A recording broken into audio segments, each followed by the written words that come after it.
বিচার চাইতে এসেছি। বন্ধুগণ, মনে রাখবেন, বাংলাদেশের রাজনীতিতে আওয়ামী লীগ একটি ডাইনোসর। আওয়ামী লীগ হারিয়ে গেছে, আওয়ামী লীগ আর ফিরে পাওয়া যাবে না। 200 টাকার টোকাই দিয়ে ভাড়া করে ককটেল মারলে রাজনীতি হয় না। যারা দিল্লি চলে গেছে তারা আর কখনো ঢাকাতে আসবে না। সুতরাং মনে রাখবেন, সহযোদ্ধা বৃন্দ, ভয় পাবেন না, বুকে সাহস রাখবেন। বাংলাদেশের রাজনীতিতে আওয়ামী লীগের আর কোনো এন্ট্রি হবে না। বন্ধুগণ, আমরা জানি শুধুমাত্র জুলাই গণহত্যায় শেখ হাসিনা কর্তৃক ঘটিত একমাত্র গণহত্যা নয়। আওয়ামী লীগ বাংলাদেশের রাজনীতিতে সবচেয়ে বেশি ক্ষতিকর এলিমেন্ট। আওয়ামী লীগ মুক্তিযুদ্ধের সবচেয়ে বেশি ক্ষতি করেছে।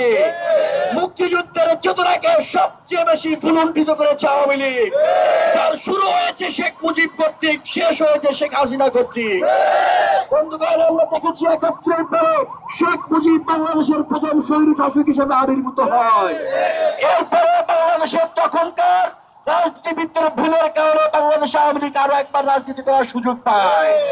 এবং এরপরে আমরা দেখেছি সুযোগ পাওয়ার ৩০ বছরের মাথায় ক্ষমতায় এসে গত ১৬ বছরে হাজার হাজার মানুষের প্রাণ কেড়ে নিয়েছে।